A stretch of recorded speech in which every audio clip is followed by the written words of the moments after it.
খুব সকালবেলা ঘুম থেকে উঠে গেছি। ঘুম থেকে উঠে স্নান সেরে একেবারে পুজো দিয়ে রেডি হয়ে নিয়েছি। কারণ কি, আজকে যাব হচ্ছে পিকনিকে। আর পিকনিক হচ্ছে আমার ভাইয়ের অফিসের অ্যাসোসিয়েশনের পিকনিক। তো সেইখানে যাব আমরা। আমি যাব যেখানে, আমাকে ওই রথতলা থেকে ও পিক আপ করে নেবে। তো আমি তো এখান থেকে বেরিয়ে গেলাম। আর দেখো বালি ব্রিজ দিয়ে যাচ্ছি, এত ফগি হয়ে গেছে আর এত ঠান্ডা না, মানে কি বলবো।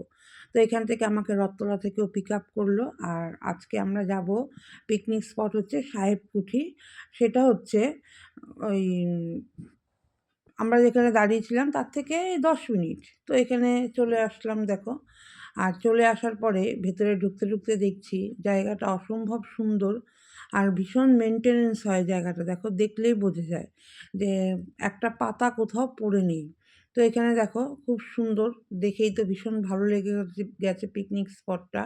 তো পিকনিক স্পটে এরকম হলে একটু দেখার মতন কিছু হলে তো ভালোই লাগে। আমরা চলে এসেছি। আর আমরা যখন এসেছি তখন না খুব একটা লোকজন আসেনি। এসছে কিছু কিছু লোক এসছে। আর আজকের পিকনিকটা ছিল 500 লোকের, মানে আয়োজন, 500 লোককে নিয়ে পিকনিক। তো এখানে সবাই তো এসে পৌঁছায়নি, আমরা একটু তাড়াতাড়ি পৌঁছে গেছি। এসে তারপরে একটু বসে নিয়ে একটু সকালে ব্রেকফাস্টটা করে নিলাম।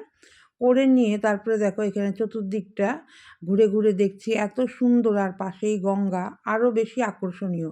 কিন্তু দুঃখের বিষয় এটাই, এত ঠান্ডার মধ্যে গঙ্গার ধারে তো একদমই যাওয়া যাচ্ছে না, প্রচণ্ড হাওয়া দিচ্ছে। তো তারপরে দেখো এই জায়গাটার মধ্যে প্রচণ্ড রোদ, আমরা রোদেই বসেছিলাম। আর এই ঠান্ডার মধ্যে রোদে বসে থাকতে কতই না ভালো লাগে, ভাবো তোমরা। ভাবছিলাম যে সবসময় তো আর রোদে বসা হয় না। তো এখন রোদে বসে বেশ একটুখানি আরাম আয়েশ করি। আর পিকনিক মানে তো কোনো কাজকর্ম নেই, খাটাখাটনি নেই, শুধু খাওয়া দাওয়া, ঘোরোফেরো, আনন্দ। হ্যাঁ, নিজেরা পিকনিক করলে সেগুলো রান্নাবান্না করতে হয়। আর এটা তো যেহেতু অফিস স্টাফদের পিকনিক, তো এদের তো লোক আছে। আর যারা গেছে তারা সবাই ঘুরছে ফিরছে, আনন্দ করছে, খাচ্ছে যাচ্ছে, এরকম পিকনিক এরকমই হয়, অফিস পিকনিক যেগুলো হয়। তো তারপরে দেখো এই ঠান্ডা পড়েছে, তো আমি না বেশ কয়েকবার কফি খেয়ে নিয়েছি।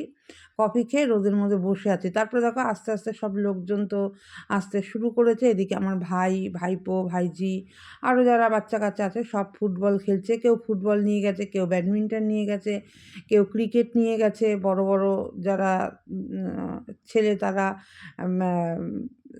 ক্রিকেট নিয়ে গেছে, এরকম। আর এদিকে আমার ভাইপো খেলাধুলো করে এসে এই ঠান্ডার মধ্যেও ও ঘেমে গেছে, ওর মাথা প্রচণ্ড ঘেমে যায়।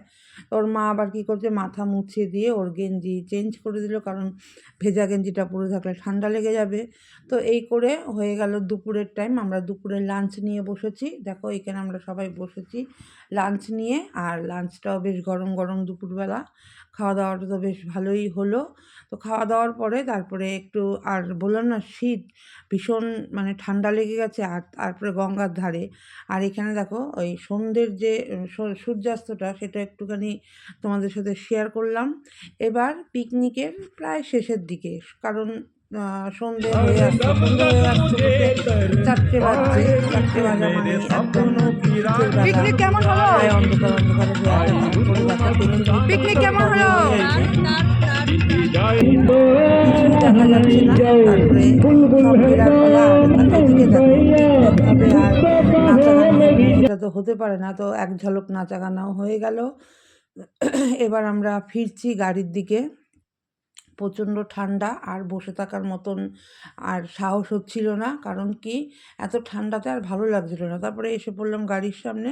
এবার এক এক করে সব গাড়িতে উঠে গেলাম, এবার ফিরে যাব বাড়িতে। তো আজকের পিকনিকটা তো ভীষণ ভালো হলো। বছরের পিকনিক, শীতের যেটা পিকনিক হয়, ভীষণ ভালো হলো, আনন্দ হলো, মজা হলো। তো আজকের দিনটা তো বেশ আনন্দ করে মজা করেই আমাদের সবার কেটে গেল।